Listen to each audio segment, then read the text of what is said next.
Did you know that even the wisest king of all time made mistakes that nearly led his reign to ruin? Solomon, famous for his wisdom and wealth, had an end of life full of challenges and controversies. Let's dive into the pages of the Bible to discover how his decisions shaped not only his destiny but also that of the entire nation of Israel. Leave a like, subscribe to the channel, and comment your opinions throughout the video. Let's explore together the highs and lows of Solomon's life and learn valuable lessons about leadership, faith, and humanity. Even the wisest of kings can make mistakes, and Solomon was no exception. Behind all his greatness and wisdom, there was a weakness that, when manifested, brought his reign to the brink of disaster. Today, we are going to explore all the details described in the Bible, from Solomon's ascension to the throne to his last days. I believe this detailed work deserves your like and subscription to the channel to help us spread this video. Solomon, son of King David and Bathsheba, is a notable figure in the Bible, known for his wisdom, wealth, and crucial role in building the Temple of Jerusalem. Solomon's ascension to the throne of Israel occurred in a scenario full of challenges and family intrigues. After David's death, his son Adonijah tried to take the throne, but the prophetic intervention of Nathan and Bathsheba ensured that Solomon, God's chosen one, was crowned king.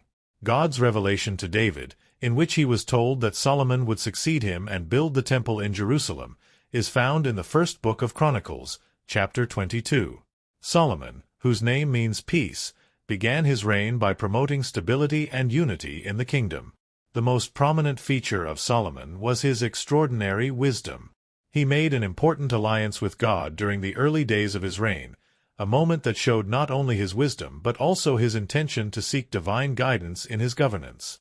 This alliance and its conditions are documented in the first book of Kings, chapter 3, verses 3 to 14.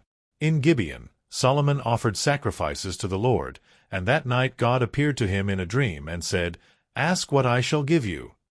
In response, Solomon showed his humility, acknowledging the responsibility of leading the people of Israel, and asked for wisdom to judge and govern justly.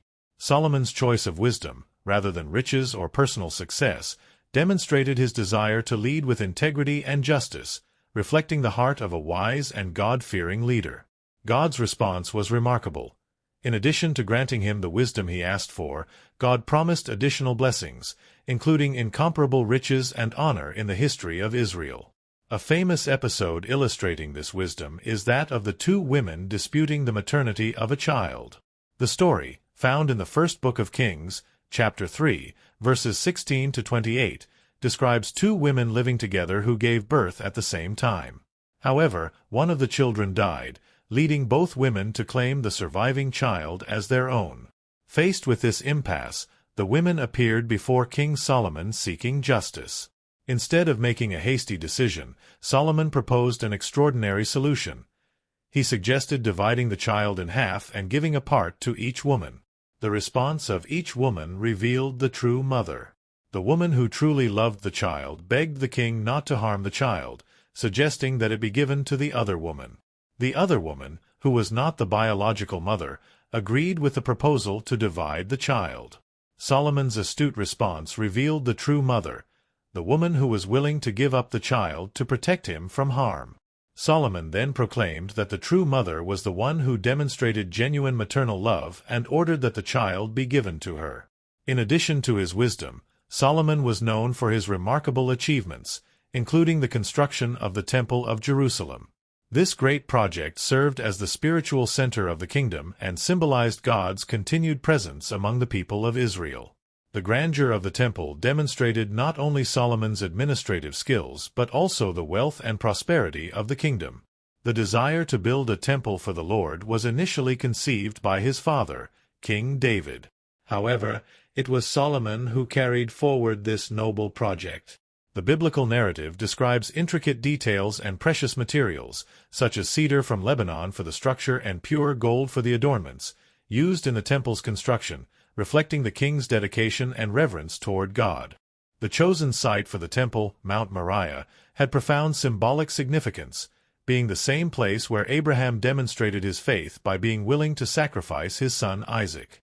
This act of faith and obedience, preceding the temple, highlighted the continuity of the special relationship between God and his people. Solomon's temple became the spiritual and cultural epicenter of Israel, a symbol of unity and worship. Solomon also dedicated himself to international alliances, solidifying commercial and diplomatic relations. The visit of the Queen of Sheba, who came to test Solomon's wisdom, is a notable example of these foreign relations. These events are recorded in the first book of Kings, chapter 10, verses 1 to 13, and in the second book of Chronicles, chapter 9, verses 1 to 12. Upon arriving in Jerusalem, the Queen of Sheba posed difficult questions to Solomon, testing his wisdom. The Bible recounts that Solomon answered all her questions, and there was nothing he could not explain. The Queen's journey to Jerusalem was marked by an impressive caravan loaded with an abundance of spices, gold, and precious stones. The exchange of gifts during the visit showcased the diplomatic nature of this encounter. Besides the visit of the Queen of Sheba, Solomon also established diplomatic relations with other kingdoms. He made marriage alliances with princesses from neighboring nations, such as Egypt and Phoenicia, a common practice at the time to strengthen alliances and promote peace between kingdoms. However, throughout his reign, Solomon was not immune to faults.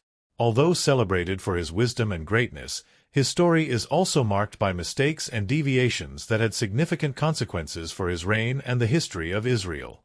One of Solomon's major deviations was his involvement with foreign women, contrary to divine instructions. The Bible recounts in the first book of Kings, chapter 11, verses 1 to 3, that Solomon took many foreign wives, including the Pharaoh's daughter, and princesses from neighboring nations, violating God's law prohibiting marriages with women who worshipped other gods. These marriages were not only political alliances but also introduced foreign cultural and religious influences into Israel.